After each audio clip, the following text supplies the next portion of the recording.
Hello everyone, this is Urvashi. Now we will do pedagogy of economics. Our today's topic is evaluation. तो ये हमारा topic है जो आपको 16 मार्क्स में आ जाता है. एक इम्पॉर्टेंट टॉपिक है ये, ठीक है. तो इसके बारे में डिस्कस करते हैं हम. सबसे पहले व्हाट इज इवेल्युएशन. इवेल्युएशन का मतलब होता है किसी चीज का निचोड़ निकालना, किसी चीज का रिजल्ट निकालना, ठीक है. तो क्या है, अकॉर्डिंग टू कोठारी कमीशन थी एक, उन्होंने एक इवेल्युएशन पे डेफिनेशन दी थी, कह सकते हैं हम. वो है evaluation is a continuous process. जो इवेल्युएशन है वो एक कहते हैं कॉन्टिन्यू चलती रहती है, वैसी प्रोसेस है, ठीक है, जो कभी भी जिसका एंड नहीं होता है. It forms a integral part of the total system of education. ये एक इंटीग्रल पार्ट है टोटल जो एजुकेशन का सिस्टम है उसका.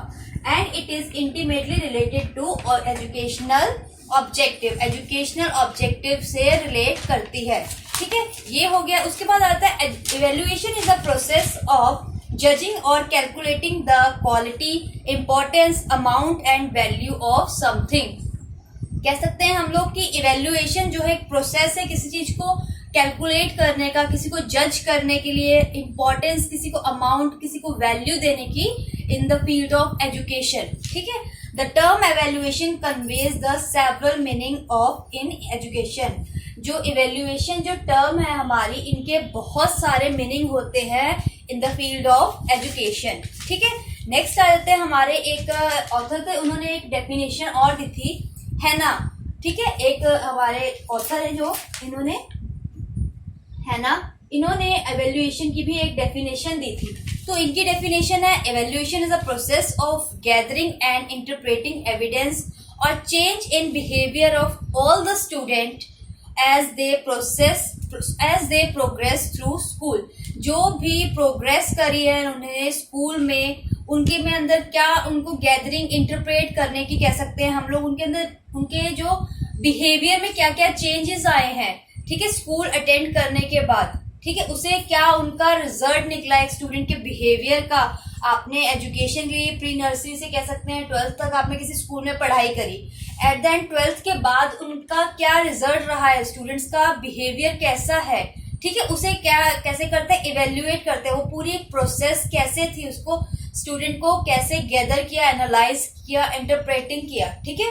तो ये हो गया हमारा एक इवेल्युएशन की डेफिनेशन. इसके बाद है एक the technique of evaluation or means of collecting evidence.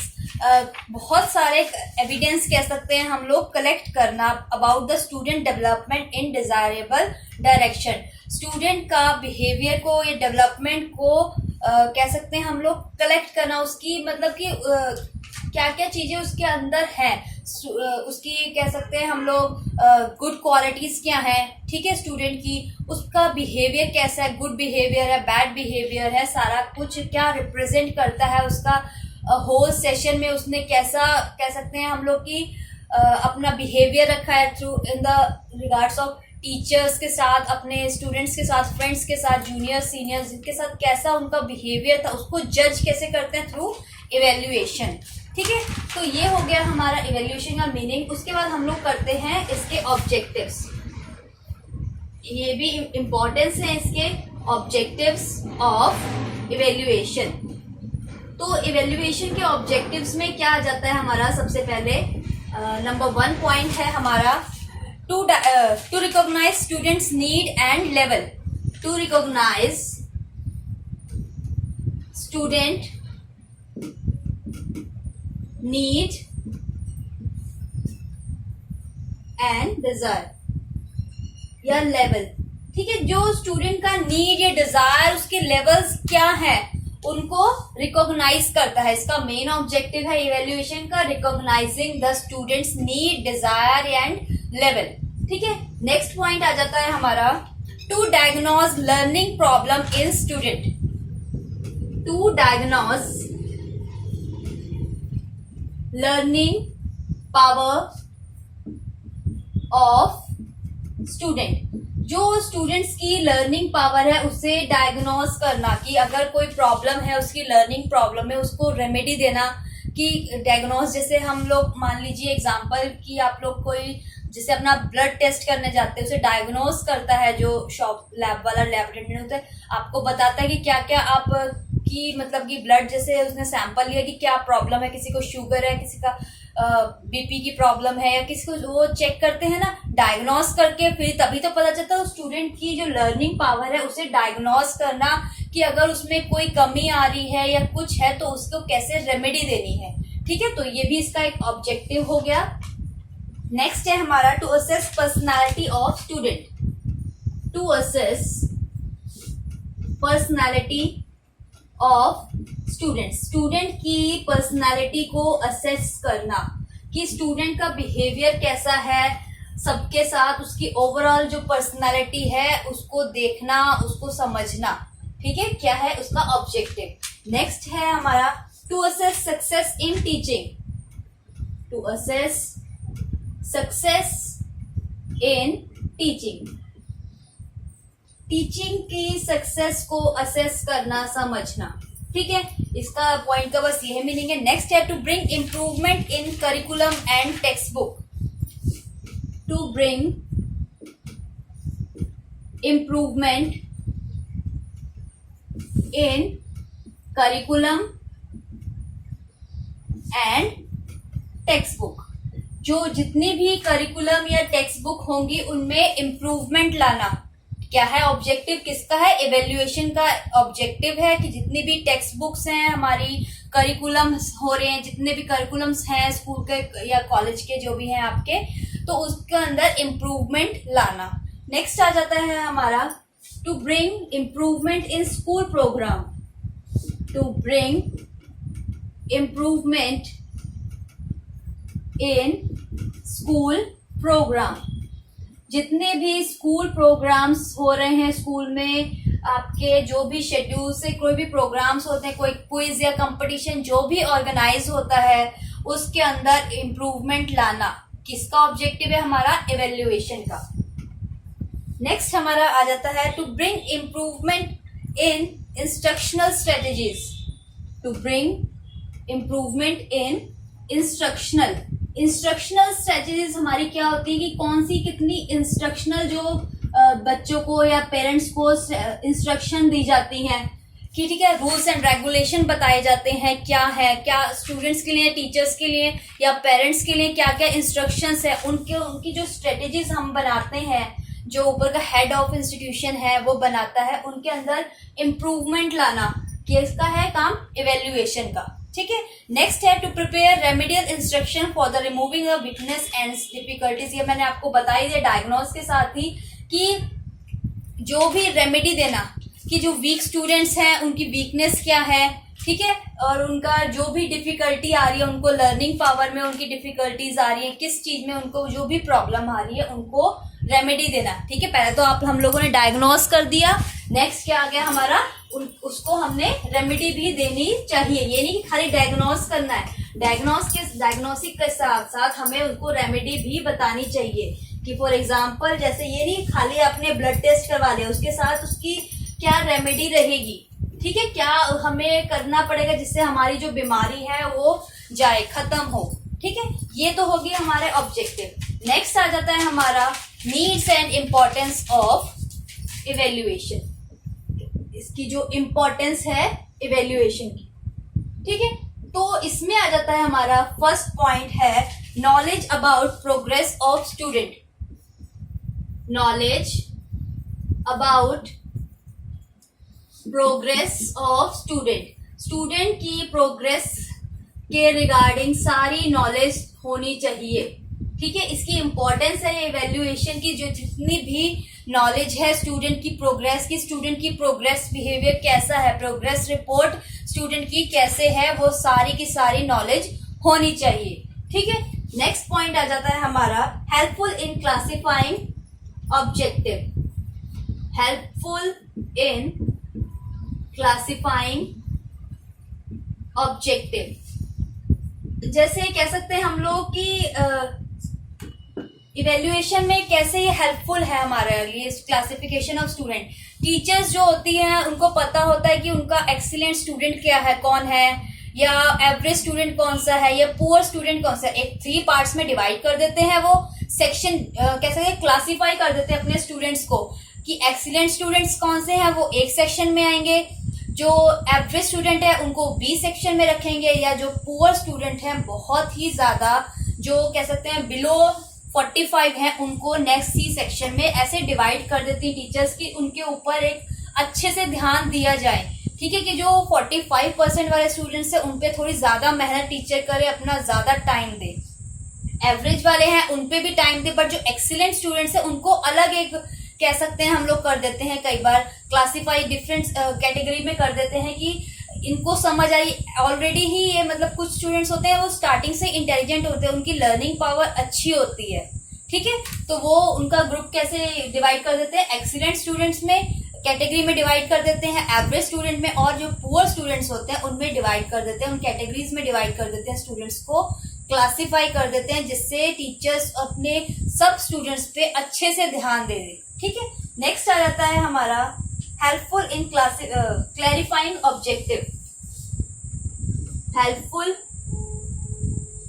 इसमें वो था student classifying student, helpful in clarify objective. जो ऑब्जेक्टिव होगा उसमें हेल्प करता है उसे क्लैरिफाई करने के, जितना भी ऑब्जेक्टिव है हमारा, जो हमारा गोल है उसको क्लियर करना। ठीक है, उसको बिल्कुल क्लियर कर लेना कि हमारा ये ऑब्जेक्टिव है, ये हमारा गोल है, इसे हमें अचीव करना है। कि 10 डेज के बाद हमारा एक टेस्ट होगा, उसमें हमारे मतलब 50 मार्क्स का टेस्ट होगा, एटलीस्ट हम लोगों ने 40+ उस एग्जाम में लेने हैं, जो उसके रिगार्डिंग अपना गोल को अचीव करना, या जितने भी हमारा गोल जो कह सकते हैं हमारा क्लियर होना चाहिए कि क्या हमने अचीव करना है। ठीक है, ये हो गया हमारा। नेक्स्ट है provide basis of admission. Provide basis of admission. Admission आप लोग देखते हैं कि आप लोगों ने जैसे एडमिशन लेते हैं किसी स्कूल में, तो आप लोगों का एक टेस्ट लिया जाता है, कई स्कूलों में होता है, आपने जैसे आप लोगों ने किसी ने दिया होगा। ठीक है, कि एडमिशन के बेस पे आपको टेस्ट देके क्लास के में दिया, जैसे मान लीजिए कि आपने 4th क्लास में एडमिशन लेना है। ठीक है, तो आपने जितना 3rd में आपने रेस्ट जो पुराने स्कूल में आपने पढ़ा था 3rd क्लास में, तो उस चीज का आपसे एक टेस्ट लिया जाता है, मैथ्स का या इंग्लिश का, उसके बेस पे आपको जैसे स्टूडेंट्स को एडमिशन दिया जाता है। लेकिन अगर आपका 3rd का ही पैटर्न क्लियर नहीं है, ठीक है, जो आपसे मैम ने अगर पूछ लिया कि आपने 625 का स्क्वायर रूट है, लेकिन 3rd के स्टूडेंट को ये नहीं पता 625 का स्क्वायर रूट क्या होता है, तो वो 4th में एडमिशन टीचर्स उसे या स्कूल जो है अथॉरिटी है प्रोवाइड नहीं करती है। ठीक है, आपका एडमिशन किस बेस पे होता है, एक आपका कि आपकी जो लर्निंग पावर है कैसी है। ठीक है, जो आपने लास्ट क्लास में पढ़ा है क्या आपको याद है या पता है, समझते हो, अपनी आपकी जो स्टैंडर्ड के अकॉर्डिंग, क्लास का जो स्टैंडर्ड है उसके अकॉर्डिंग आपकी नॉलेज है या नहीं। ठीक है, उसके बेसिस पे आप लोगों को कई बार, मोस्टली आजकल ऐसे ही होता है कि एडमिशन दिया जाता है। नेक्स्ट आ जाता है promote and certify peoples. Promote and certify peoples. जितने भी कह सकते हैं हम लोग पीपल्स होते हैं, स्टूडेंट होते हैं, उन्हें नेक्स्ट क्लास में प्रमोट करना, उन्हें सर्टिफिकेट देना। ठीक है, तो इसका किसके बेसिस पे दिया जाता है, ये इवेल्युएशन की स्टूडेंट का स्कोर कैसा रहा है ओवरऑल सेशन में। ठीक है, उसके जो एनुअल एग्जाम्स हुए थे उसने उसमें कैसा स्कोर किया है, क्या उसका बिहेवियर रहा है, उस सब बेसिस पे उसकी ओवरऑल डेवलपमेंट पे उसको प्रमोट किया जाता है स्टूडेंट को नेक्स्ट क्लास में। ठीक है, नेक्स्ट आ जाता है awarding scholarship. Awarding scholarship, scholarship दी जाती है। कई स्कूल्स में रूल होता है जैसे कि आपके अगर 90% से प्लस आएंगे तो स्टूडेंट्स को स्कॉलरशिप दी जाएगी। कि जैसे मान लीजिए कि उनकी कई बार होता है कि एडमिशन में स्कॉलरशिप मिल जाती है, या फिर आपको अमाउंट दे देते हैं कि 10,000 रुपीज मिलेंगे अगर 90+ आएंगे आपके। तो अगर कहते हैं कि 85+ परसेंट आते हैं तो आपको 5,000 रुपीज मिलेंगे। ठीक है, तो ये स्कॉलरशिप होती है जो स्टूडेंट्स को दी जाती है, स्टूडेंट्स का आगे स्टडी में कह सकते हैं कि आपको आगे बढ़ावा दिया जाता है कि स्टूडेंट्स जो है एक अच्छा स्कोर करें, ठीक है, जिसके बेसिस पे ये आपको स्कॉलरशिप दी जाए, ठीक है, कह सकते हैं, या उत्साह बढ़ाते हैं स्कूल्स या कॉलेजेस वाले आपको स्कॉलरशिप देने के लिए कि एक मोटिवेशन देते हैं, ठीक है जी, कि आप अगर आपका 90% होगा, आप ऐसी मेहनत करो, मोटिवेट करते हैं कि करो जिससे आपको स्कॉलरशिप मिले, ठीक है। नेक्स्ट आ जाता है हमारा basis of guidance. Basis of guidance, guidance आपको कैसी मिल रही है? अपने टीचर से, अपने पेरेंट्स से, एल्डर से, ठीक है, उसके बेस पे भी इवेल्युएशन की जाती है। एक इम्पॉर्टेंट है, पार्ट है आप लोगों का कि बेसिस ऑफ गाइडेंस इवेल्युएशन का, कि एक गाइडेंस जो है बहुत ही जरूरी है एवरी स्टूडेंट के लिए, ठीक है। नेक्स्ट आ जाता है इन्फ्लुएंसिंग लर्निंग। इन्फ्लुएंस लर्निंग, इसमें जो होता है कि भाई ये प्रोवाइड करता है to revise the course, remember subject में, जो भी कोर्स है उसे रिवाइज करो, जितना भी सब्जेक्ट मैटर है उसे मतलब कि रिमेंबर समझो, ठीक है। और organize learning material while answering questions के आंसर देने से पहले लर्निंग मटेरियल को एकदम कलेक्ट करो, ऑर्गेनाइज करो कि कैसे हमने इन फ्रंट ऑफ टीचर या इन एग्जाम्स हमने कैसे अपना क्वेश्चंस का आंसर देना है। And then apply knowledge practice a lot, ये किसके थ्रू हो सकते हैं? अपनी प्रैक्टिस करो नॉलेज की, अपनी हर, कहते हैं ना टीचर्स आपको कि आपकी छुट्टियां हैं तो क्या हुआ, आप प्रैक्टिस करो, आपको आता है तब भी आपने प्रैक्टिस जो है, प्रैक्टिस मेक्स मैन परफेक्ट। तो जो प्रैक्टिस स्टूडेंट्स करते रहते हैं उनको ये एक बहुत ही अच्छी अचीवमेंट है जो मिलती है कि जितना वो प्रैक्टिस करते हैं तो वो उसे भूलते नहीं है, कभी भी वो गलती नहीं करते हैं किसी भी चीज में, ठीक है। जो प्रैक्टिस होती है वो बहुत ही अच्छी रहती है सभी स्टूडेंट्स के लिए, कोई प्रैक्टिकल सब्जेक्ट हो या कोई थ्योरेटिकल सब्जेक्ट हो। ये नहीं है कि हमने 2 बार पढ़ लिया हमें तो याद हो गया, ठीक है, हमें ऐसा नहीं करना चाहिए। हर चीज की हमें प्रैक्टिस करते रहना चाहिए, हमेशा हमें स्टडी के टच में, एजुकेशन के टच में रहना चाहिए, चाहे हमारी एज कोई भी हो, ठीक है। तो ये हो गया हमारा इम्पोर्टेंस का एक पॉइंट। अच्छा, इसके बाद हम लोग करते हैं इसके टाइप्स ऑफ इवेल्युएशन, ठीक है। तो टाइप्स ऑफ इवेल्युएशन में आ जाता है हमारा टाइप्स ऑफ इवेल्युएशन। जो इवेल्युएशन के कितने पार्ट्स में डिवाइड कर दिया है, कितने टाइप्स में। तो नंबर 1 आ जाता है हमारा ऑरल टेस्ट, ठीक है। सेकंड आ जाता है हमारा essay type test. Third one is objective type test, objective type. Fourth one is test through assignments, test through assignment. And next one is cumulative record test. Fifth part है हमारा last, cumulative record test, ठीक है। तो ये जो types of evaluation है ये कितने पार्ट्स में डिवाइड है? हमारा 5 पार्ट्स में डिवाइड है। तो इसके बारे में हम लोग डिस्कस करेंगे। सबसे पहले आ जाता है हमारा ऑरल टेस्ट।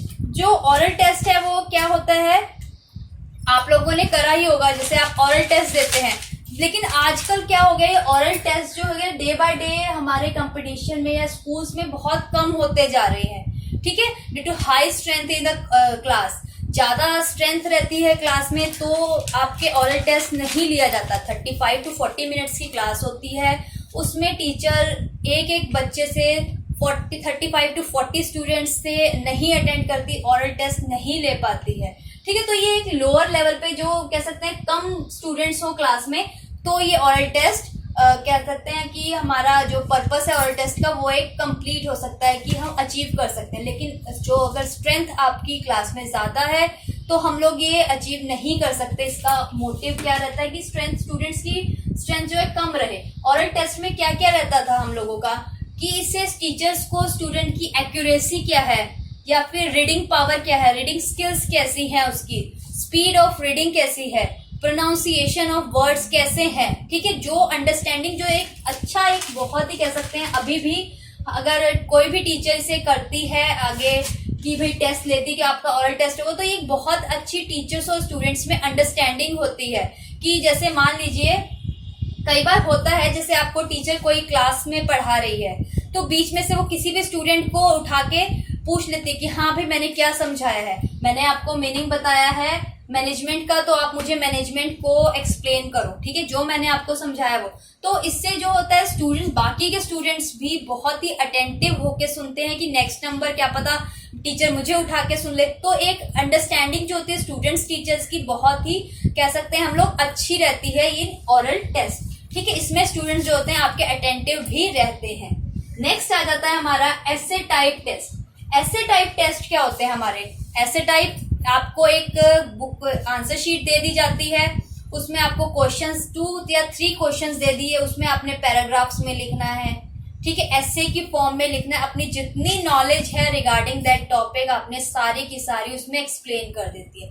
बट कई बार ऐसे टाइप में आपको मार्क्स दे दिए जाते हैं कि आपका 16 मार्क्स का ये क्वेश्चन है, तो आपने ये 16 मार्क्स का क्वेश्चन जो है कह सकते 350 to 400 के वर्ड्स के बीच में ही सिर्फ लिखना है। लिमिट जो है 400 वर्ड्स तक की है, तो वो आपको 400 वर्ड्स में ही लिखना चाहिए, ठीक है। वरना टीचर जो होते हैं कई बार मेंशन कर देती है आपके टेस्ट में भी कि अबव 400 वर्ड्स आपका क्वेश्चन या आंसर जैसे होगा, आंसर होगा, तो आपको नेगेटिव मार्किंग भी दी जाएगी। तो आपको 400 वर्ड्स में ही इंपॉर्टेंट पॉइंट्स उसके लिखने रहते हैं, जो एक कह सकते हैं जो आपको मार्क्स को गेन करने में आपकी हेल्प करते हैं, ठीक है। बाकी ऐसा कुछ नहीं रहता, लेकिन कई बार टीचर्स जो होते हैं या एग्जामिनर आपको मेंशन कर देता है एग्जाम्स में ऐसे टाइप क्वेश्चंस में, ठीक है। तो ऐसे टाइप में क्या होता है, आपको जितने भी न्यू इनोवेटिव आइडियाज होते हैं एग्जाम्पल्स में दे सकते हैं आप लोग, मतलब एक ऐसे की फॉर्म में लिखते हैं, लॉन्ग आंसर टाइप एक क्वेश्चन होता है, ठीक है। नेक्स्ट आ जाता है हमारा ऑब्जेक्टिव टाइप। ऑब्जेक्टिव टाइप जो है ये हमारा 2 पार्ट्स में डिवाइड होता है। Number 1 is standardize and number 2 is non standardize. तो सबसे पहले हम लोग बात करें नॉन स्टैंडर्डाइज क्या होता है, जो रेगुलर टीचर्स आपके टेस्ट लेती है, ठीक है। इसमें तो खाली वो आ जाता है। नॉन स्टैंडर्डाइज में आपका क्या आ जाता है कि जो टीचर्स नॉर्मली आपसे टेस्ट लेती है डेली टू डेली या वीकली, जैसे टेस्ट है वीक में 2 बार लेने हैं, 2 टाइम्स लेने हैं, 3 टाइम्स लेने हैं, वो आ जाते हैं, ठीक है। तो ये हो गया हमारा जो टीचर में जो अपने आप टीचर बनाती है। जो स्टैंडर्डाइज टेस्ट होते हैं नॉन स्टैंडर्डाइज क्या आते हैं, जो आपके टीचर रेगुलर रहती है और टीचर खुद बनाती है, जो आपकी क्लास टीचर है, सब्जेक्ट टीचर है, वो बनाती है। नॉर्मल टेस्ट होता है ये नॉन स्टैंडर्डाइज टेस्ट, ठीक है। जो ये हमारा आता है ये जो स्टैंडर्डाइज टेस्ट है, ठीक है, ये एक इम्पॉर्टेंट है टॉपिक, आ सकता है कई बार आपको 4 मार्क्स में सेपरेट भी पूछ लेते हैं ये, ठीक है। तो ये आप अच्छे से रिवाइज करके जाना।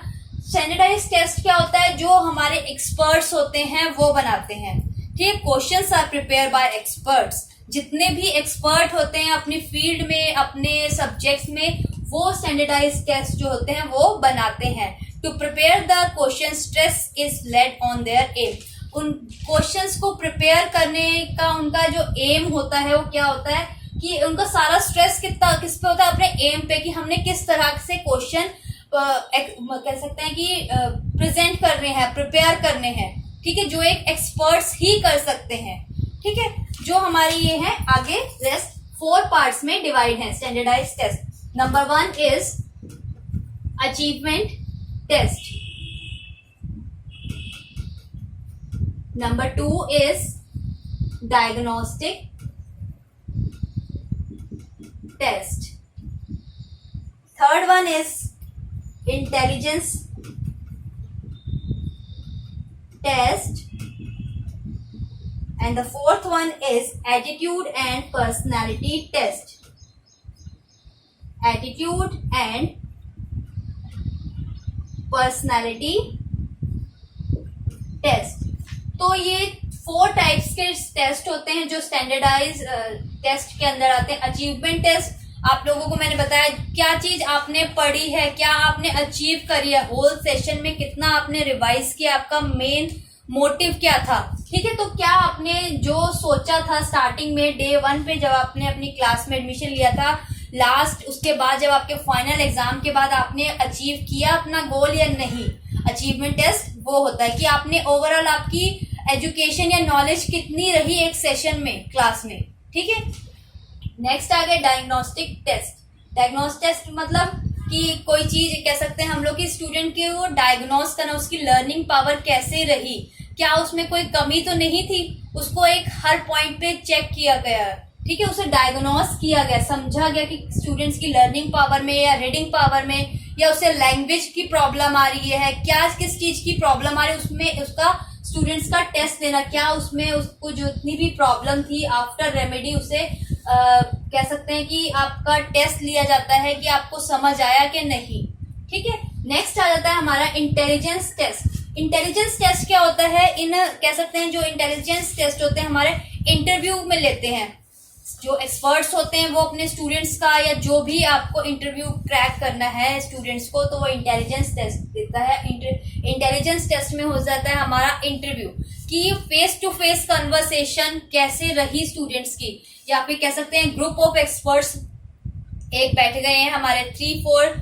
कह सकते हैं एक्सपर्ट्स हैं, वो एक स्टूडेंट को इंटरव्यू ले रहे हैं, ठीक है। 5 या 6 एक्सपर्ट्स जो हैं वो एक स्टूडेंट का इंटरव्यू ले रहे हैं, तो उसमें वो 5-6 अपनी अपनी सारी फील्ड से पूछते हैं कि स्टूडेंट का किसमें इंटरेस्ट है। उसे कई बार कह सकते हैं कि एक कंफ्यूज करने का भी ट्राई करते हैं, बट इंटेलिजेंस आपके स्टूडेंट की तभी कहलाएगी जब वो इंटेलिजेंस टेस्ट में अपने इंटरव्यू में पास होगा, ठीक है। नेक्स्ट आ जाता है हमारा attitude and personality test. Attitude and personality test आप लोगों को समझ आ ही गया होगा। स्टूडेंट का ओवरऑल पर्सनालिटी कैसा है, बिहेवियर कैसा है, ये नहीं है सिर्फ उसको स्टडी में ही, उसका करिकुलर एक्टिविटीज ही नहीं देखी जाती, उसका बाकी बिहेवियर, उसका एटीट्यूड, उसकी लाइफस्टाइल स्किल्स, उसकी वैल्यूज, उसका कह सकते हैं हम लोग इमोशनल बिहेवियर, सब चीजें चेक की जाती हैं इन पर्सनालिटी। उसका फिजिकल कह सकते हैं डेवलपमेंट और सोशल इंटरेक्शन सभी के साथ कैसा है, ये सब चीजें किसमें देखी जाती है, एटीट्यूड एंड पर्सनालिटी टेस्ट में, ठीक है। तो ये हो गया हमारा ऑब्जेक्टिव टाइप में। नेक्स्ट आ जाता है टेस्ट थ्रू असाइनमेंट। असाइनमेंट्स के थ्रू टेस्ट लेना, ठीक है। आपको टीचर असाइनमेंट दे देती है कि ये असाइनमेंट्स हैं, आपको ये प्रिपेयर करनी है और इस टॉपिक पे मतलब कि आपने ये असाइनमेंट प्रिपेयर करनी है, तो नेक्स्ट डे इसका टेस्ट होगा, ठीक है। तो ये एक कह सकते हैं बस इसमें जस्ट यही है कि असाइनमेंट्स के जो आपको दे दी जाती हैं उनका टेस्ट लेते हैं टीचर्स, ठीक है। Cumulative record test. Cumulative record test में क्या आ जाता है कि कहते हैं जैसे कि एग्जांपल लेते हैं हम कि एनुअल एग्जाम होते हैं, खाली उसी में ही स्टूडेंट का रिजल्ट नहीं देखा जाता कि साल में बस एक बार स्टूडेंट्स का ओवरऑल कितना पढ़ाई करिए, एक ही बार पूरे साल में लास्ट में फाइनल ईयर में एग्जाम्स ले लेंगे, बस स्टूडेंट का बिहेवियर कह सकते हैं या फिर नॉलेज या स्किल्स है एक ही एग्जाम में, एनुअल एग्जाम्स में टीचर्स को पता नहीं चलती है। तो एक क्यूमुलेटिव रिकॉर्ड बना लेना चाहिए टीचर्स जो हैं सारे, कहते हैं आपके मंथली टेस्ट होते हैं या फिर क्वार्टरली टेस्ट होते हैं, एग्जाम्स होते हैं, ये एग्जाम में सेमेस्टर सिस्टम हो गया, तो एक स्टूडेंट्स का खाली एक एनुअल एग्जाम्स के बेसिस पे उन्हें इवेल्युएट नहीं किया जाता, ठीक है। उनके स्टूडेंट्स जो टीचर्स हैं जो अपने स्टूडेंट्स के मंथली टेस्ट लेती हैं, वीकली टेस्ट या क्वार्टरली टेस्ट लेके उनको चेक करती हैं, उनका पूरा रिकॉर्ड बनाती हैं कि स्टूडेंट्स का बिहेवियर कैसा है या फिर उसकी नॉलेज कैसी है, उसकी करिकुलर एक्टिविटीज में कितना इंटरेस्ट है, सभी चीजें उसकी किस पे बेस करती हैं, खाली एनुअल एग्जाम्स के रिजल्ट पे बेस नहीं करती, उसके होल सेशन में उसका कह सकते हैं हम लोग रिजल्ट इवेल्युएट करता है कि एक स्टूडेंट जो है वो कैसा था, ठीक है। उसका नॉलेज लेवल, मेंटल लेवल, उसकी सारी एक्टिविटीज, अपने जो ओवरऑल टेस्ट लिया पूरे होल सेशन में उसका कितनी कॉन्टिन्यूटी थी, रेगुलरिटी कितनी थी ड्यूरिंग टेस्ट या एग्जाम्स, उसमें सारा एक रिकॉर्ड बना लेते हैं किसमें, क्यूमुलेटिव रिकॉर्ड टेस्ट में, ठीक है। खाली एक एनुअल एग्जाम से ही हमारा जो कहते हैं कि भाई एनुअल एग्जाम से ही हमारे स्टूडेंट्स के बेस पे उसका रिजल्ट कह सकते हैं डिक्लेयर नहीं करते, ठीक है, कि स्टूडेंट का क्या रिजल्ट रहा है ओवरऑल, की एनुअल एग्जाम में खाली पास हो गया तो मतलब बहुत इंटेलिजेंट, ऐसा नहीं, पूरे होल सेशन का उसका रिजल्ट देखा जाता है सारे टेस्ट में, उसकी एक्टिविटीज में। ठीक है, तो ये हो गया हमारा topic types of evaluation complete. और मतलब इवेल्युएशन का इसमें हमने ऑब्जेक्टिव, इम्पोर्टेंस और टाइप्स कर लिए इवेल्युएशन के। नेक्स्ट पार्ट में मैं इसके इवेल्युएशन के जो पॉइंट्स रह गए हैं वो डिस्कस कर लूंगी। इसमें कोई आप लोगों को डाउट हो तो मेरे को कमेंट सेक्शन में मैसेज कर दीजिएगा, या फिर मेरे को मैसेज कर दीजिएगा कोई भी डाउट हो आपको इस टॉपिक के रिगार्डिंग या किसी भी चीज के रिगार्डिंग। ठीक है, तो इसके बाद हम लोग इसके नेक्स्ट पार्ट में मैं इवेल्युएशन का आगे शायद रह गया है, यूजेस ऑफ इवेल्युएशन रह गए हैं, उसके बाद में भी कुछ और 1-2 पॉइंट्स और होंगे, वो मैं चेक कर लूंगी। तो आपका इवेल्युएशन का पार्ट कंप्लीट हो गया। तो एक ये इम्पोर्टेंट 16 मार्क्स में आपका क्वेश्चन आ जाता है, तो इम्पोर्टेंट क्वेश्चन है ये इवेल्युएशन का। ठीक है, थैंक यू एवरीवन।